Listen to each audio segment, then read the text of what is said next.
Dewi Facebook MPD kepada Ustazah dengan hormat disilakan.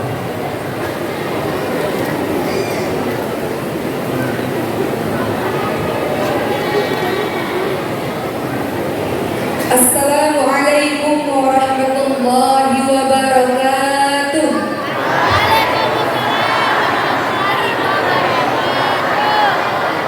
Alhamdulillahirabbil alamin wa bihi nasta'in ala umuri dunya waddin wassalatu wassalamu ala asyrafil anbiya'i wal mursalin wa ala alihi wa sahbihi ajma'in amma ba'd.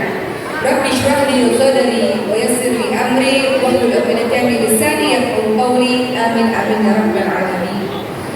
Yang saya hormati Ketua MUI Raja Ampat Bapak Haji Abu Bakar Wajid. Assalamualaikum Bapak.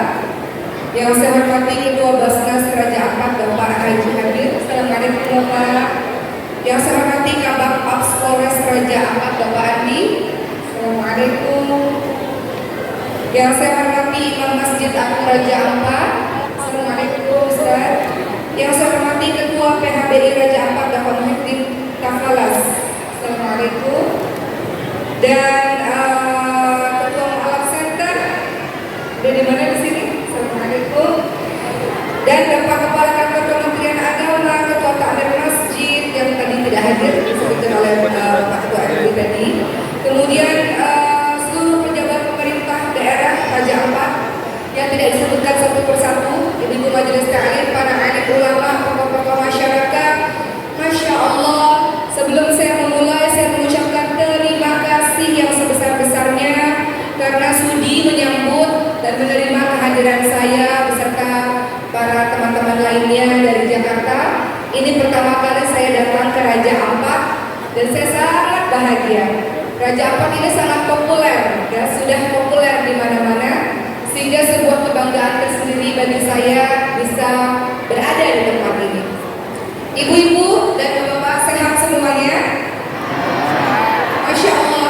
Kalau saya tanya apa kabar, saya khawatir mulai mengantuk. Boleh tidak, khususnya ibu, saya menyinggung jawab Alhamdulillah, luar biasa, Allahu Akbar. Boleh dulu sekalian?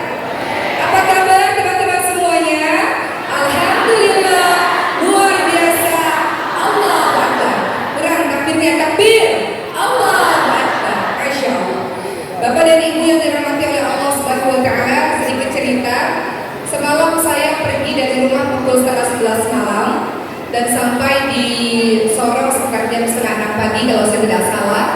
Dan kemudian ada ceramah di satu tempat di Sorong dan menarik sekali karena itu pertama kalinya saya menerjang banjir. Jadi tadi pergi ke satu tempat di Sorong dengan menggunakan truk, ya Masya Allah, nikmat sekali rasanya ya Masya Allah. Dan kemudian dilanjutkan dakwah ini dengan menaiki kapal tadi ya, sampai akhirnya datang ke tempat ini dan bertemu dengan Bapak dan Ibu semua. Masya Allah, saya bahagia sekali. Mudah-mudahan Bapak dan Ibu menjadi saksi di hadapan Allah bahwa saya pernah ada di sini dan kita pernah bersama-sama mengingat ayat-ayat Allah, insya Allah. Sebelumnya saya mohon izin, saya duduk di atas bukan berarti apa-apa. Kalau saya duduk di bawah, khawatir tidak terlihat Bapak dan Ibu. Jadi mohon izin saya duduk di atas. Hari ini Masya Allah langsung saja saya diberikan tema yang sangat menarik.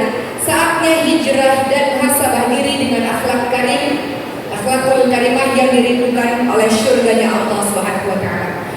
Baru-baru ini kita memasuki tahun baru Islam dengan semangat tahun baru, semangat hijrah menjadi orang yang baru, orang yang lebih dekat kepada Allah Subhanahu wa Ta'ala, orang yang meninggalkan berbagai macam keburukan-keburukan di masa lalu. Kita juga baru-baru ini merasakan spirit 17 Agustus, 77 tahun sudah Indonesia merdeka dengan adanya persatuan yang luar biasa dari seluruh umat di Indonesia ini sampai akhirnya kita merdeka. Spirit ini teman-teman sekalian diimbangi dengan diri kita yang terus menjadi diri yang lebih baik dari hari ke hari. Maka izinkan saya pada hari ini sedikit saja kita akan sama-sama mendengar beberapa peristiwa hijrah dari berbagai macam sahabat Rasulullah SAW, di mana setiap hijrah yang kita lakukan maka kita berupaya, bertekad, bersungguh-sungguh ingin menjadi orang-orang yang bertakwa. Tapi sebelumnya, supaya lebih fokus, saya suka sekali mengawali kegiatan di masjid ini dengan kita baca Al-Fatihah bersama-sama. Boleh ya Bu? Kita bersama-sama. A'udzu billahi minasyaitonir rajim. Bismillahirrahmanirrahim. Alhamdulillahi rabbil alamin. Ar-Rahmanir Rahim. Maliki yaumiddin. Iyyaka na'budu wa iyyaka nasta'in. Ihdinas siratal mustaqim. Siratal ladzina an'amta 'alaihim ghairil maghdubi 'alaihim waladdallin.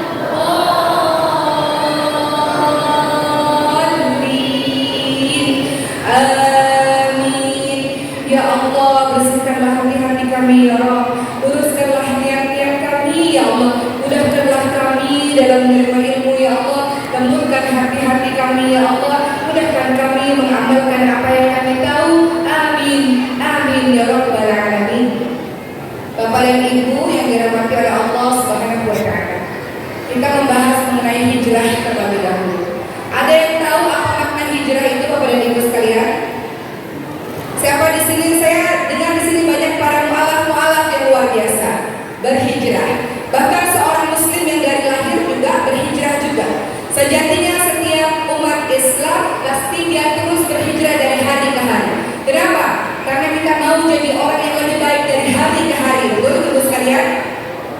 Maka izinkan saya saat ini membicarakan mengenai hijrah. Hijrah sejatinya adalah, kalau kita ingat peristiwa Rasulullah SAW yang lantas dijadikan sebagai tahun baru Hijriah berdasarkan hijrahnya Rasul, maka hijrah dalam makna syar'i artinya pindahnya Rasulullah SAW dari kota Mekah menuju ke Madinah. Tapi bisa juga dimaknai hijrah maknanya tidak hanya sekedar berpindah tempat, tapi juga berpindah perilaku, berpindah dari keburukan menuju kepada kebaikan, dari jahiliyah menuju kepada ketaatan kepada Allah Subhanahu wa taala, minadz dzulumat ila nur, dari kegelapan menuju kepada cahaya Allah Subhanahu wa taala. Maka teman-teman sekalian, teman-teman lihat dalam surah Al-Baqarah 218 bagaimana Allah Subhanahu wa taala menyebutkan tentang orang-orang yang berhijrah.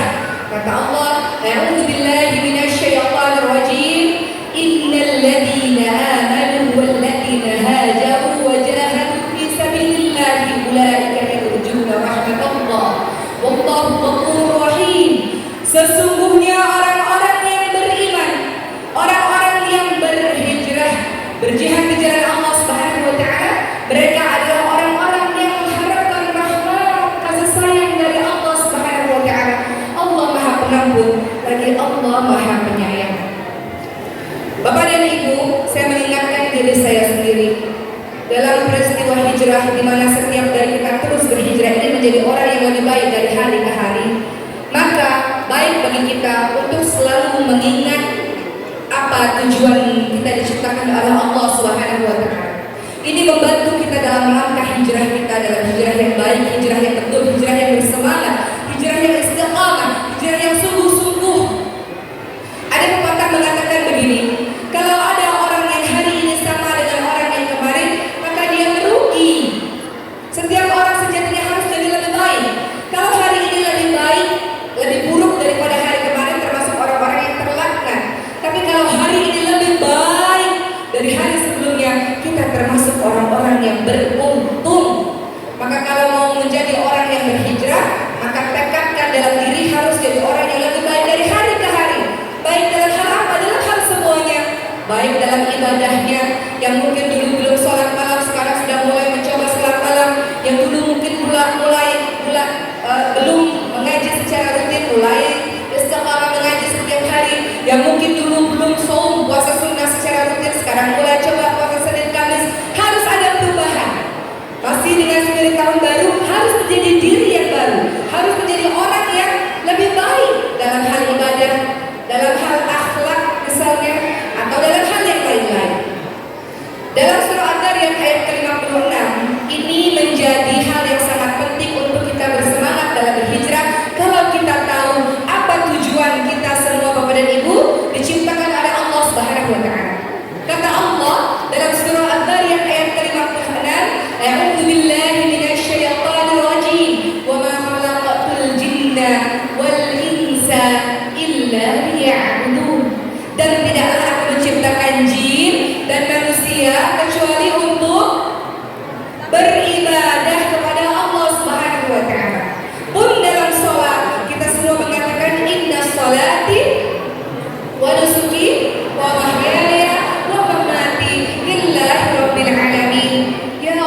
Yang jelas semua yang kita lakukan ibadah. Ibu-ibu menjadi ibu rumah tangga. Wah, ibu rumah tangga itu dahsyat. Tidak ada jam kerjanya, tidak ada waktu liburnya, betul Bu? Semua pekerjaan bisa dilakukan. Ibu-ibu sebagai chef, tukang masak. Ibu-ibu kadang-kadang tukang bersih-bersih juga, betul Bu? Kadang-kadang jadi dokter kalau anak sakit, pijit-pijitin anak, pijit suami dan sebagainya. Menteri keuangan, ngurusin keuangan dan sebagainya. Kalau diniatkan ibadah kepada Allah, Masya Allah, ringan kita dalam melaksanakan segala sesuatu. Betul Ibu? Kembali akan dikola dalam kebaikan sebiji zara Allah balas. Kalau niatnya mengharapkan ridha pahala dari Allah Subhanahu wa taala illa karena Allah, maka semua kebaikan yang kita lakukan tidak sia-sia. Teman-teman yang belajar itu bagian dari beribadah kepada Allah Subhanahu wa taala, menuntut ilmu sungguh-sungguh. Dengan adanya ilmu yang saya punya membuat saya lebih takut kepada Allah, buat saya semangat untuk membangun Raja Ampat menjadi lebih baik lagi. Itu ibadah. Bapak-bapak yang bekerja mencari nafkah beribadah kepada Allah Subhanahu wa taala dan yang lain-lain. Maka jadikan sebelum setiap kita melangkah menjadi orang yang lebih baik, niatkan semuanya adalah untuk ibadah. Ucapkan basmalah dan yakin bahwa ini adalah pekerjaan yang baik yang mudah-mudahan kita berharap diridhai oleh Allah Subhanahu wa taala. Maka tidak akan terasa capek kalau kita melakukan segala sesuatu. Kenapa? Karena kita tahu kebaikan yang kita lakukan Allah lihat. Allah Maha membalas setiap apa-apa yang kita lakukan. Maka diri seorang mukmin setiap hari dia adalah beribadah.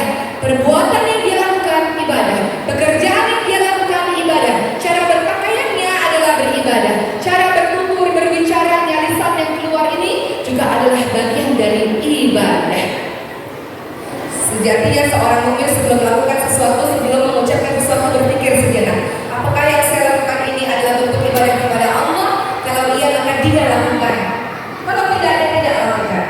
Luar biasa sekali. Jadi Bapak dan Ibu sekalian, kembali lagi dalam peristiwa hijrah menjadi orang lebih baik harus dari diri kita memahami bahwa khalaqatul jinna wal insa illa liya'budun. Ayat ini betul-betul kita hayati. Tidaklah aku menciptakan jin dan manusia kecuali untuk beribadah kepadaku. Maka semua kehidupan kita ibadah. Kalau sekiranya ibadah,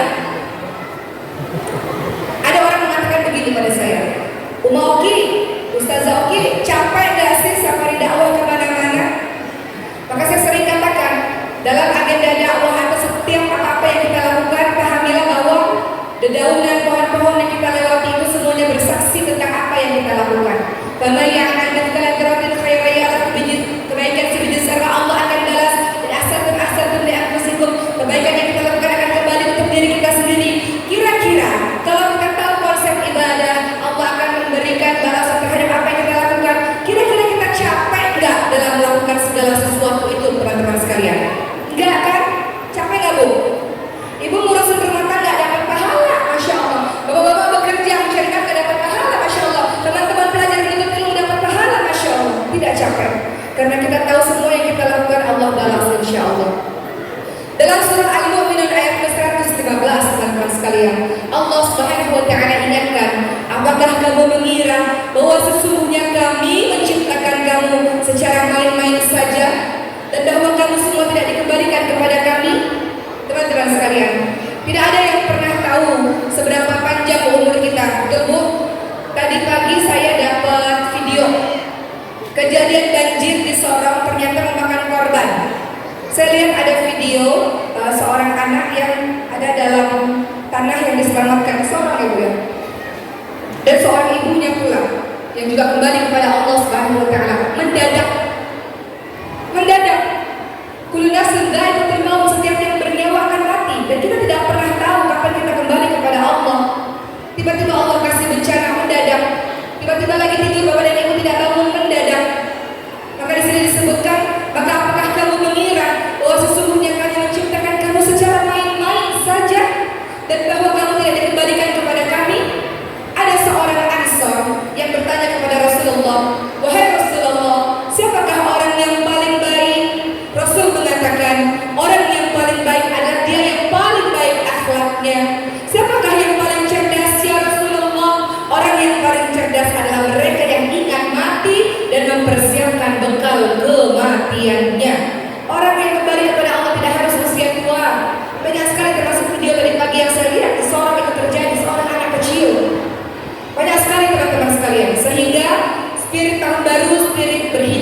menjadi orang yang lebih baik dengan cara kita meyakini, ya Allah, sesungguhnya semua kehidupanku ini adalah bagian dari ibadah, ya Allah, dan aku tidak sia-siakan waktuku ini, ya Rabb, untuk mempersiapkan diri untuk kembali kepada Allah Subhanahu wa Ta'ala. Begitulah teman-teman sekalian, Ibnu Qayyim al-Jauziyah beliau mengatakan, apakah kalian diciptakan tanpa ada maksud dan hikmah? Tidak untuk beribadah kepada Allah dan juga tanpa ada balasan-balasan dari Allah Subhanahu wa Ta'ala. Kembali lagi, orang-orang yang tahu bahwa dirinya sebagai seorang mukmin segala kehidupannya adalah ibadah dan bahwa dia sedang mempersiapkan pertemuan dengan Allah, pasti orang yang cerdas ini, orang yang senantiasa ingat mati ini, pasti dalam setiap ibadah dia sungguh-sungguh. Ibu-ibu selalu mengatakan begini, kalau ibu-ibu punya penyakit parah dan misalnya dokter bisa mengatakan ibu-ibu mungkin umurnya tinggal berapa jam lagi, pasti bapak dan ibu akan fokus sungguh-sungguh dalam beribadah kepada Allah, betul? Sholatnya khusyuk, kata Rasulullah, kalau mau sholat khusyuk maka bayangkan itu sholat terakhir kita. Kalau kita dikatakan oleh dokter umurnya tinggal beberapa jam lagi, pasti malam ini kita sholat isya dengan khusyuk, pasti malam ini kita sholat tahajud betul-betul, karena kesempatan kita tinggal beberapa jam lagi, betul Bapak dan Ibu sekalian. Jadi orang paling cerdas kata Rasul, orang yang ingat mati dan mempersiapkan dekat kematiannya. Caranya bagaimana? Dia pasti ibadah sungguh-sungguh, dia pasti sholat dia sungguh-sungguh, dia pasti mengajinya sungguh-sungguh. Itu yang pertama. Berikutnya, dia pasti takut buat jahat, takut buat curang, takut buat zalim, takut menyakiti orang lain dalam sisa umurnya itu. Karena dia tahu nanti di hari akhir ada orang yang menuntut kepada Allah, ya Allah saya menuntut, ya Allah, orang itu zalim sama saya, ya Allah, di dunia, ya Allah, orang itu jahat sama saya di dunia, ya Allah, saya minta keadilan, ya Allah. Ini kata Rasul orang yang paling bangkrut. Siapa dia? Dia menyangka membawa puasa, membawa pahala mengaji, pahala sholat, tapi dia lupa hidupnya zalim sama orang, curang, jahat, aniaya sama orang, sehingga orang itu mengadu kepada Allah di hari akhir, seluruh pahala kita diserahkan kepada orang yang kita zalimi itu. Kata Rasulullah itu orang paling bangkrut. Ibadah-ibadah yang selama ini dia lakukan, semua pahalanya diserahkan kepada orang yang dia zalimi, dia sakiti orang itu semasa di dunia. Dia aniaya, dia zalim, dia jahat sama orang itu. Dia lupa orang-orang itu bisa menuntut di hadapan Allah Subhanahu wa Ta'ala di hari akhir. Jadi orang-orang yang senantiasa ingat mati, mempersiapkan bekal kematiannya, menjadi orang yang lebih baik dari hari ke hari, pasti dia akan sangat takut berbuat zalim. Zalim ada tiga. Pertama, zalim kepada Allah, menyekutukan Allah. Zalim yang kedua, zalim kepada sesama manusia, jahat kepada sesama manusia. Padahal dalam ajaran agama kita diminta untuk berbuat baik kepada semuanya, sesama Islam, dengan non-Muslim, bahkan dengan hewan-hewan. Makanya kalau hewan kurban itu salah satunya caranya dalam menyembelih, pisaunya harus tajam supaya tidak menyakiti. Dengan tanaman-tanaman, Masya Allah, indahnya ajaran Islam ini teman-teman sekalian. Jadi kembali lagi, orang-orang yang mau jadi orang baik, dia tahu bahwa umurnya mungkin sebentar lagi akan kembali kepada Allah Subhanahu wa Ta'ala. Dia takut buat macam-macam. Kalau ada orang buat jahat kepadanya, dia juga tidak mau membalas.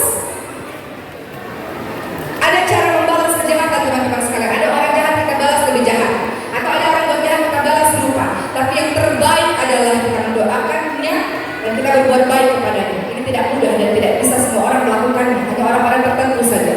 Tapi Islam mengajarkan kita luar biasa untuk tidak boleh, tidak jahat, jadi orang-orang yang baik, tidak mengambil hak orang lain, tidak merampas hak orang lain. Jadi orang-orang yang amanah, yang baik, yang adil, yang jujur, itu ajaran Islam, Masya Allah. Jadi kembali lagi, kalau mau jadi orang-orang baik, maka ingat kita tidak pernah tahu kapan kita kembali kepada Allah Subhanahu wa Ta'ala. Gak harus sakit dulu, gak harus tunggu tua dulu, betul ya Bu? Kadang-kadang itu terjadi di depan mata kita, baru kita tahu bahwa kematian begitu dekat dengan kita. Ada kalimat yang sangat indah yang selalu saya ingat kalimat ini, bahwa saya ingin sekali dan kita semua ingin sekali dipanggil oleh Allah dalam keadaan seperti ini. Dalam surah Al-Fajr disebutkan, ya ayyuhan nafsul mutmainnah irji'i ila rabbiki radiyatan mardiyah fadkhuli fi ibadi wadkhuli jannati. Kita semua ingin sekali Bapak dan Ibu, akhir hidup kita nantinya kita menjadi orang-orang yang dipanggil dengan kalimat, wahai jiwa-jiwa yang tenang, kembalilah kepada Allah dengan hati yang redha dan diridhai oleh Allah.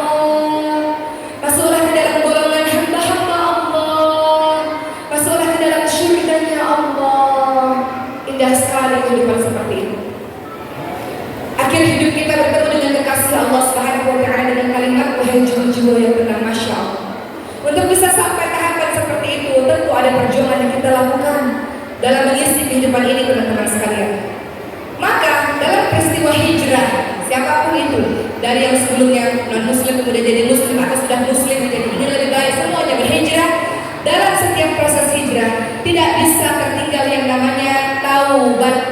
Kita mau jadi orang yang berakhlakul karimah, menjadi orang-orang baik. Selain ingat mati, tapi juga pasti sejalan dengan setiap saat kita harus bertaubat kepada Allah Subhanahu wa taala. Rasulullah sallallahu alaihi wasallam dijamin masuk surga. Masih bertaubat kepada Allah, beristighfar kepada Allah 70 sampai 100 kali dalam sehari. Bagaimana dengan kita? Setiap hari banyak dosa yang kita lakukan. Mata memandang, lisan yang berbicara yang mungkin menyakiti, fitnah, riba, dusta, adu domba dan sebagainya. Telinga yang tidak seharusnya kita mendengar hal-hal yang dibenci oleh Allah. Tangan, pikiran, hati yang mungkin marah, dendam, iri, dengki dengan seseorang. Banyak dosa kita dalam sehari-hari, teman-teman sekalian. Bagaimana mau berhijrah menjadi orang yang lebih baik, berakhlakul karimah kalau tidak diiringi dengan bertaubat? Maka setelah hijrah, izinkan saya untuk memasuki sebab berikutnya, yaitu taubat. Karena hijrah, judul kita pada hari ini, tidak bisa dipisahkan dengan taubat. Tidak bisa. Setelah taubat nanti baru kita akan masuk bagaimana cara kita menjadi orang yang baik, orang-orang yang bertakwa, bagaimana caranya. Tapi sebelumnya Bapak dan Ibu sekalian, Rasulullah SAW ingatkan, setiap manusia berbuat salah. Tidak ada manusia yang suci, bersih, tanpa dosa, tidak ada. Namun yang paling baik dari mereka yang pernah berbuat salah adalah mereka yang mau bertaubat. Masya Allah. Ada kisah, teman-teman sekalian, ada orang saleh berpapasan dengan ahli maksiat, berpapasan di sebuah jalan. Orang yang saleh ini memalingkan wajahnya, tidak sudi melihat si ahli maksiat. Dia berdosa, dia orang kotor, dia tidak sudi melihat, dia palingkan wajahnya. Dan orang ahli maksiat ini menundukkan wajahnya, dia rasa malu berhadapan dengan orang yang ahli ibadah ini. Dia rasa malu, dia rasa menyesal kepada Allah Subhanahu wa taala. Siapakah yang dirahmati oleh Allah Subhanahu wa taala, teman-teman sekalian? Apakah ahli ibadah yang sombong dengan kesalehannya sehingga memandang rendah orang lain, atau orang yang pernah berbuat dosa dan dia menyesal, dia merasa begitu kotor, dia merasa begitu bersalah dan dia bertobat kepada Allah Subhanahu wa taala? Tidak ada orang yang suci, tidak ada orang yang bersih dari dosa, tidak ada. Kenapa orang-orang hormat pada kita, orang-orang sayang kepada kita, orang-orang mau menyambut kita? Kenapa? Bukan karena kebaikan kita, bukan.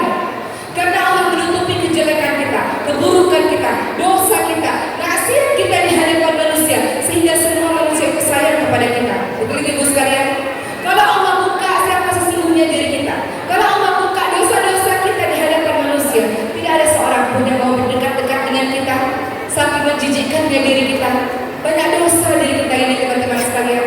Allah kasih kesempatan untuk engkau bertaubat menjadi orang yang lebih baik. Allah tidak pernah menyebutkan, saya selalu sebutkan ini dalam ceramah-ceramah saya, Allah tidak pernah menyebut wahai penjudi, wahai penzina, wahai pemabuk, wahai orang yang durhaka. Tidak. Allah dengan kasih sayangnya mau kita kembali kepada Allah Subhanahu wa taala. Berapapun dosa yang sudah kita lakukan di masa lalu, kebodohan apapun yang kita lakukan di masa lalu, dalam surah Az-Zumar ayat ke-53 Allah ingatkan, a'udzubillahi minasyaitonirrajim. Apa kata Allah? Qul ya ibadiyalladzina asrafu ala anfusihim la taqnatu min rahmatillah innallaha yaghfiru dzunuba jami'an innahu huwal ghafurur rahim. Apa kata Allah pada saat setan itu mengatakan engkau tidak pantas berkumpul dengan orang-orang baik, engkau tidak pantas mengaji, engkau tidak pantas pergi umrah, tidak pantas pergi haji, tidak pantas berdoa kepada Allah karena engkau berdosa. Itu kata syaitan. Tapi kata Allah, wahai orang-orang yang melampaui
taala.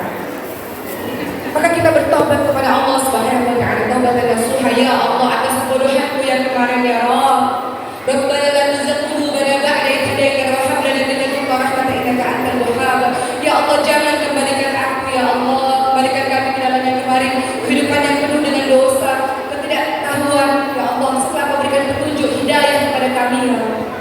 Maka teman-teman sekalian, kembali lagi, kalau ingin menjadi orang yang sungguh-sungguh menuju kepada Allah Subhanahu wa taala, setiap hari dia punya tugas, yakni untuk senantiasa bertaubat kepada Allah Subhanahu wa taala. Apa kata Allah dalam surah At-Tahrim ayat ke-8? Allah ingatkan, "A'udzu billahi minasyaitonir rajim. Ya ayyuhalladzina amanu tubu ilallahi taubatan nasuha." Wahai orang-orang yang beriman, bertaubatlah kepada Allah dengan taubatan nasuha, taubat yang semurni-murninya. Yang namanya taubatan dengan semurni-murninya, dia menyesal akan apa yang dia lakukan kemarin. Dia berhenti dari perbuatan dosa itu dan dia sungguh-sungguh menjadi orang baru untuk menutupi kesalahan dia yang kemarin. Ya Allah, saya mau jadi orang baik ya Allah. Saya mau jadi istri yang baik ya Allah. Kadang-kadang kita berbuka masam dengan suami, kadang-kadang kita tinggikan suara dengan suami, kadang-kadang tidak melayani suami dengan sepenuhnya, tidak patuh dengan suami misalnya. Ya Rabb, ampuni ya Allah. Sebagai ibu ya Allah, akibat kebodohan kami ya Allah, tidak sabar kami dalam mendidik anak-anak kami ya Allah. Anak-anak yang Kau lahirkan, anak-anak yang kami lahirkan ini dalam keadaan fitrah. Semua manusia lahir daripada tunduk kepada Allah. Hanya kesalahan kami lah yang terkadang tidak mampu mendidiknya dengan baik, karena tidak sabar, karena tidak pandai, tidak berilmu. Ampuni ya Allah, ampuni ya Allah. Kami sebagai seorang anak, bagi orang tua kami belum cukup bakti kami pada kedua orang tua kami. Ampuni ya Allah. Kami mau jadi orang baik ya Allah. Kami ada salah dengan orang-orang di sekitar kami, tetangga kami, saudara-saudara kami. Mungkin kami pernah melakukan atau mengatakan kata-kata yang menyakiti, kata-kata yang melukai. Ampuni ya, ampuni. Kami mau jadi muslim yang baik ya Allah. Yang keberadaan kami ya Allah menunjukkan bahwa Islam rahmatan lil alamin. Kehadiran kita ini membawa penyejuk, ketenangan, ketentraman bagi semuanya. Orang-orang selamat dengan lisan dan tangan kita. Masya Allah, indahnya Islam teman-teman sekalian. Ada seorang sahabat Nabi namanya Hudzaifah. Beliau pernah berkata, cukup seseorang dikatakan berdusta ketika dia mengatakan, aku beristighfar kepada Allah, aku memohon ampun kepada Allah, lantas dia mengulangi dosa itu lagi.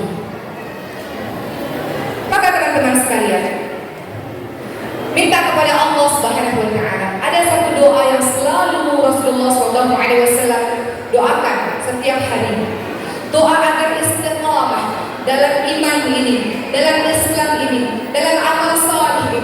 Apa doa yang dipanjatkan oleh Rasulullah SAW? Karena istiqamah itu tidak mudah. Istiqamah menjadi orang baik, orang lurus itu tidak mudah.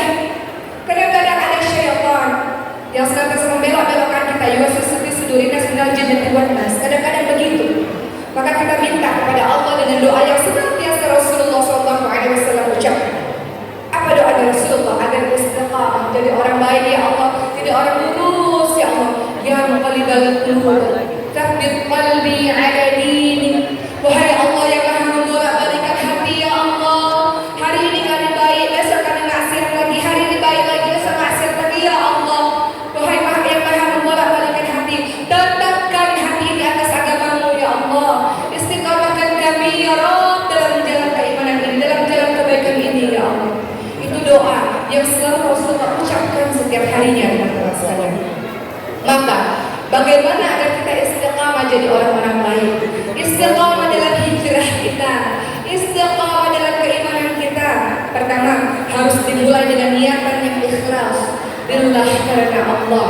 Kedua, meninggalkan berbagai macam kemaksiatan yang pernah kita lakukan. Sudah selesai, saya mau jadi orang baru, mau jadi orang yang lebih baik, jadi istri yang baik, jadi ibu yang baik, jadi seorang anak yang baik, jadi seorang anggota masyarakat yang baik, jadi hamba Allah yang baik ya Allah. Maka meninggalkan maksiat, bertekad untuk jadi lebih baik, mencari lingkungan pergaulan yang baik.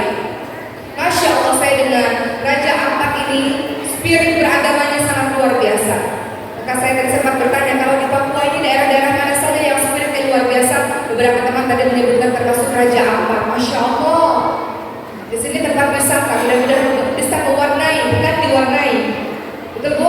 Kadang-kadang tempat wisata jadinya terwarnai, harusnya mewarnai dengan nilai-nilai Islam rahmatan lil alamin. Masya Allah. Berusaha menambah ilmu terus menerus seperti tadi surah Al-Mujadilah ayat 11 yang dibacakan. Dan baiklah alladziina aamanu minkum walladziina utul ilma darajat. Yang beriman, yang berilmu Allah tambahkan beberapa derajat. Dan perbanyak doa.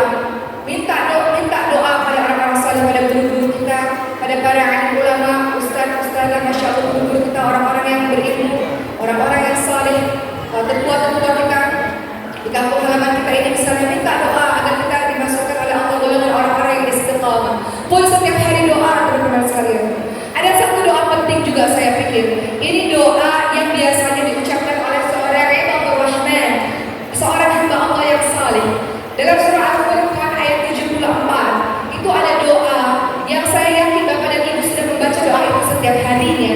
Tapi kita terus mengingat doa ini karena doa ini begitu penting. Apa doanya?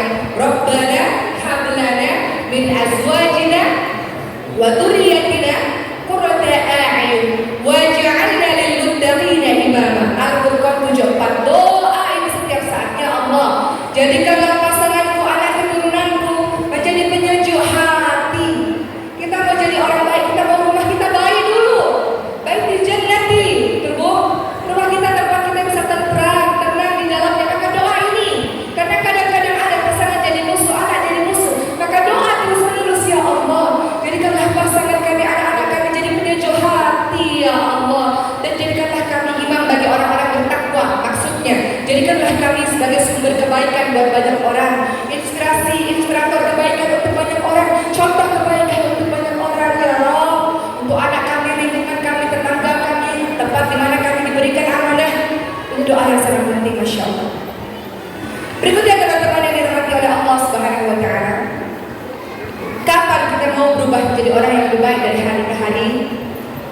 Maka teman-teman lihat dalam surah Ali Imran 133, Allah minta kita bersegera. Fastabiqul khairat, berlomba-lomba dalam kebaikan, bersegera, jangan ditunda-tunda. Kalau kemarin di tahun kemarin, oke, saya mungkin sholat wajib saja, tahun ini harus berubah. Tahun ini ditambah lagi misalnya dengan sholat sunnah, mungkin sholat duha, mungkin sholat tahajud. Kalau kemarin belum ada puasa sunnah, tahun ini sudah ada puasa sunnah Senin Kamis misalnya. Kalau kemarin baca Qurannya masih jarang-jarang, tahun ini di tahun baru ini misalnya kita sudah mulai memperbaiki setiap hari baca Quran misalnya. Jadi bersegera menuju kepada Allah. Kita tidak pernah tahu lagi-lagi kapan Allah memanggil kita. Kita mau Allah memanggil kita dalam keadaan terbaik. Beberapa hari yang lalu, ibu saya berkata seperti ini kepada saya. Ibu saya kerjaannya ngaji terus, ibu sekalian, bapak-bapak sekalian. Kata ibu saya, kalau orang-orang sudah tua seperti ini, apalagi kerjaannya selain mengaji, katanya. Ada di sini yang seperti itu, sudah tua umurnya, kemudian seperti ibu saya, kata ibu saya, kalau sudah tua seperti ini, apalagi kerjaan selain mengaji. Saya tanya, kenapa ibu mengaji sehari bisa 5 jam, 6 jam, kenapa mengaji terus? Kemudian ibu saya katakan, karena ibu ingin ibu meninggal kembali kepada Allah dalam keadaan membaca Al-Quran. Kadang-kadang kita ini mati, teman-teman sekalian, sesuai dengan kebiasaan kita. Kita dimatikan oleh Allah sesuai dengan kebiasaan kita. Makanya banyak bapak dan ibu melihat orang-orang meninggal dunia dalam keadaan sedang sholat, sedang sujud. Pernah lihat tidak? Di YouTube atau di berita-berita, karena mereka beliau ahli masjid. Ya memang sehari-harinya sholat di masjid, memakmurkan masjid. Ada orang yang baca Quran meninggal dunia. Saya pengen sekali katanya kalau meninggal dunia pengen dalam keadaan baca Quran misalnya. Jadi setiap hari saya malu juga pada ibu saya. Ibu saya dibanding dengan saya baca Qurannya jauh, ibu saya sangat banyak dibanding dengan saya, teman-teman sekalian. Jadi beliau berhijrah setiap hari, memperbaiki amalan-amalan setiap hari. Kapan? Harus kapan? Kata Allah, bersegera. Dalam surah Al-Imran 133 disebutkan, A'udzu billahi minasyaitonir rajim, wasari'u ila maghfiratin min rabbikum wa jannatin 'arduha as-samawati wal ardu u'iddat lil muttaqin.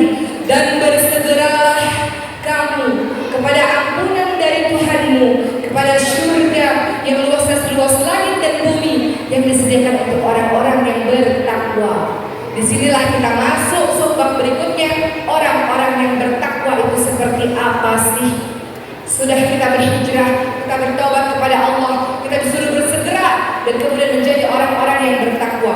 Apa yang dimaksud dengan takwa? Apa manfaatnya kalau kita menjadi orang-orang yang bertakwa? Teman-teman sekalian, yang disebut sebagai orang-orang yang bertakwa adalah mereka yang beramal setiap harinya berdasarkan ketaatan kepada Allah Subhanahu wa taala dan betul-betul berusaha untuk meninggalkan apa-apa yang dibenci oleh Allah Subhanahu wa taala. Itu takwa, teman-teman sekalian. Mari kita lihat Bapak dan Ibu sekalian, bagaimana Allah Subhanahu wa taala mengingatkan, ya, disebutkan, tidaklah seorang hamba mendekatkan diri padaku dengan amalan wajib yang aku cintai, dan hamba-hambaku senantiasa mendekatkan diriku dengan amalan-amalan sunnah hingga aku mencintai. Jadi kalau mau ingin jadi orang yang lebih baik, jadi orang bertakwa, yang wajib-wajib pasti yang dikerjakan ditambah dengan amalan-amalan sunnah. Banyak sekali amalan-amalan sunnah dikerjakan. Dengan amalan-amalan sunnah itu menambal kekurangan yang ada pada amalan-amalan wajib kita. Amalan-amalan sunnah yang kita kerjakan membuat Allah mencintai kita, teman-teman sekalian. Bapak dan Ibu yang dirahmati oleh Allah Subhanahu wa taala, kita lihat teman-teman sekalian. Di sini Rasulullah SAW ingatkan, Allah tidak pernah melihat rupa kalian, Allah tidak pernah melihat harta kalian, tidak. Namun yang Allah lihat adalah hati dan amalan kalian. Masya Allah. Saya banyak sekali bertemu dengan orang-orang saleh, teman-teman sekalian. Biasanya orang-orang saleh itu dia punya cahaya di wajahnya, ya teman-teman sekalian. Masya Allah. Kenapa Allah kasih nur, Allah kasih cahaya karena kesolehannya. Ya Rabb, dekati orang-orang seperti ini, Bu, Pak. Dekati, minta doa kepadanya. Dulu, ulama-ulama zaman dulu, kalau kadang-kadang dia rasa kehidupannya susah, dia rasa imannya turun, iman naik dan turun. Iman naik karena ketaatan, turun karena kemaksiatan. Dia datang bertemu dengan orang-orang saleh, memandang wajah orang-orang saleh, meningkatkan keimanan kita lagi. Maka perbanyak bergaul dengan orang-orang saleh, teman-teman sekalian. Perbanyak bergaul dengan orang-orang masjid, perbanyak bergaul dengan para majelis ta'lim. Itu harta berharga, teman-teman yang berharga. Di luar sana mereka berteman karena ada kepentingan, mereka berteman karena ada keperluan. Kalau kepentingannya sudah didapat, sudah tidak lagi berteman. Tapi kita tidak begitu. Ukhuwah Islamiyah, kita berteman karena kita punya rasa cinta yang sama kepada agama ini, kepada dakwah, kepada Quran, kepada Allah Subhanahu wa taala. Persahabatan kekal abadi. Betul, teman-teman sekalian. Kenapa ibu semua yang ada di sini? Kita, saya dan ibu, bapak-bapak, kita tidak pernah berkenalan secara personal. Tapi di hati-hati kita saling mencintai, saya yakin itu. Kalau tidak mencintai, tidak mungkin saya disambut dengan baik di Raja Ampat. Kalau tidak cinta pun tidak mungkin saya datang ke Raja Ampat ini. Apa yang membuat hati kita terikat? Karena kecintaan yang sama kepada agama Allah, kepada dakwah, kepada Quran, kepada Allah Subhanahu wa taala. Betul Ibu sekalian? Ukhuwah Islamiyah yang harus kita jaga. Jadi kembali lagi teman-teman sekalian, pada subtema kita saya membahas mengenai orang-orang yang bertakwa. Orang-orang yang bertakwa ini Masya Allah. Apa kata Rasulullah SAW? Lihatlah, kata Rasul kepada salah seorang sahabat, engkau tidaklah akan baik dari orang yang berkulit merah atau berkulit hitam sampai engkau mengungguli mereka dengan takwa. Takwa. Orang-orang yang ibadahnya banyak kepada Allah Subhanahu wa taala, amal salehnya banyak, dekati mereka, orang-orang baik, Masya Allah. Orang-orang baik yang mengangkat kita, yang menolong kita menuju kepada Allah Subhanahu wa taala. Itu harta berharga. Mereka tolong kita nanti di hari akhir, teman-teman sekalian. Berteman karena Allah, lillah, tanpa kepentingan apapun selain lillah, cinta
dia sungguh-sungguh ingin terus belajar ilmu agama. Kita boleh jadi apapun. Kemarin saya baru kembali dari Mesir, Bapak dan Ibu sekalian. Bapak dan Ibu tahu, supir angkot, supir bajai itu menghafal Quran, ya Allah. Tukang bersih-bersih jalanan, penghafal Quran. Beliau sambil bersih-bersih jalanan, Ibu sekalian, yang beliau lakukan adalah murojaah, mengulang-ulang kembali hafalan Al-Quran. Masya Allah. Seorang dokter penghafal Al-Quran. Jadi mereka menghafal Quran tapi dengan profesinya macam-macam, profesi yang lain-lain. Maka harapannya juga begitu, Al-Quran menjadi fondasi, Al-Quran menjadi basis dasar. Kita boleh jadi apapun, anak-anak kita boleh jadi apa saja, boleh jadi pejabat, boleh jadi ini, boleh jadi itu, tapi Al-Quran adalah basic untuk kita takut kepada Allah Subhanahu wa Ta'ala, untuk kita taat pada perintah-perintah Allah Subhanahu wa Ta'ala. Maka jadikan warga-warga Raja Ampat, kita jadikan anak-anak kita, diri kita semuanya insya Allah adalah ahlul Quran. Dia dasar, dia fondasi, dia basic. Dia boleh jadi apapun, tapi Quran adalah fondasi. Jadi ciri orang bertakwa, dia akan terus belajar ilmu agama, pun dia belajar ilmu dunia. Kedua, dia senantiasa menegakkan salat. Bukankah kita selamatan hanya fasyik wal munkar? Salat itu mencegah perbuatan keji dan munkar. Orang yang salatnya betul, pasti akhlaknya juga betul. Ketiga, dia orang yang senantiasa menjauhi maksiat, dia takut buat dosa. Kata Rasulullah, orang yang saleh kalau buat dosa dia takut luar biasa, seolah-olah gunung akan menghancurkan dirinya. Tapi orang yang durhaka kepada Allah, ketika dia buat dosa, seperti ada lalat menempel di hidungnya, kemudian dia tepis begitu saja. Dia anggap dosa itu kecil, tidak takut dia kepada Allah Subhanahu wa Ta'ala. Yang keempat, yang disebut orang bertakwa adalah mereka yang betul-betul mempersiapkan bekal nanti di hari akhir. Kira-kira kalau orang-orang sudah mempersiapkan bekal di hari akhir, mungkin gak dia sombong, Bu? Mungkin gak dia sombong? Gak mungkin. Dia gak bisa masuk kuburan sendirian, gak mungkin, dia butuh orang lain. Orang-orang yang sudah ingat mati tidak akan sombong, tawadhu, dia rendah hati dia. Masya Allah, rendah hati dia, luar biasa. Dicintai oleh banyak orang-orang rendah hati dia, Masya Allah. Kelima, ciri-ciri orang bertakwa dalam surah Al-Baqarah 183 adalah mereka yang senantiasa berpuasa. Puasa wajib di bulan Ramadan dan puasa-puasa lainnya, silahkan. Puasa itu benteng umat Islam, benteng kita dari hawa nafsu kita. Dalilnya dalam surah Al-Baqarah 183, A'udzubillahi minasyaitonir rajim. Ya ayyuhalladzina amanu kutiba 'alaikumus shiyam wa kutiba 'alal ladzina min qablikum la'allakum tattaqun.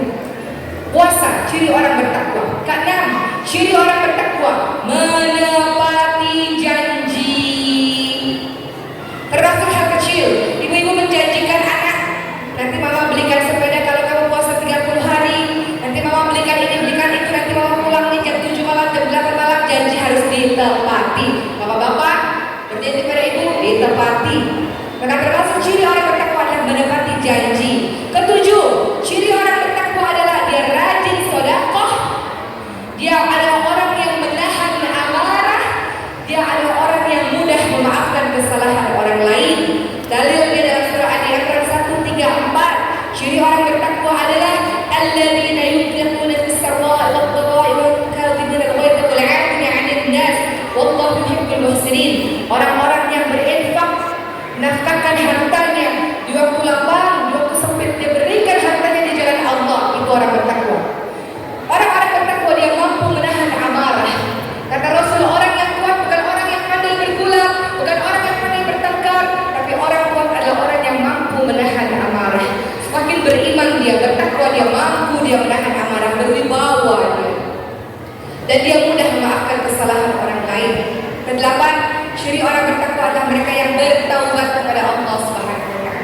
Singkatnya, di akhir ceramah saya pada hari ini, teman-teman sekalian, orang-orang yang memilih hidup untuk berhijrah menjadi orang lebih baik, berakhlak karimah, bertakwa kepada Allah Subhanahu wa Ta'ala, dan mengerjakan semua contoh-contoh orang bertakwa tadi. Apa hadiah Allah? Apa yang Allah berikan kepada orang-orang yang bertakwa? Dalam surah At-Talaq ayat 2 sampai 3 Allah janjikan, A'udzubillahi minasyaitonir rajim. Wa may yattaqillaha yaj'al lahu makhraja wa yarzuqhu min haitsu la yahtasib. Barang siapa yang bertakwa kepada Allah Subhanahu wa Ta'ala, niscaya Allah akan berikan baginya jalan keluar dari setiap permasalahan yang ada. Barang siapa yang bertakwa kepada Allah, melakukan hal-hal tadi, telah Benci apa yang dilarang oleh Allah. Barang siapa yang bertakwa kepada Allah, Allah akan berikan jalan keluar kepadanya. Apapun itu. Allah berikan pertolongan kepadanya. Allah berikan jalan keluar kepadanya. Dan Allah berikan dia rezeki. Rezeki tidak hanya harta, rezeki kesehatan, kebahagiaan, anak-anak yang luar biasa, suami yang luar biasa, kehidupan rumah tangga yang baik. Allah akan berikan rezeki dari arah yang tidak disangka-sangka. Itu adalah balasan dari Allah Subhanahu wa taala untuk orang-orang yang kokoh keimanannya, yang menjaga dirinya agar menjadi diri yang bertakwa.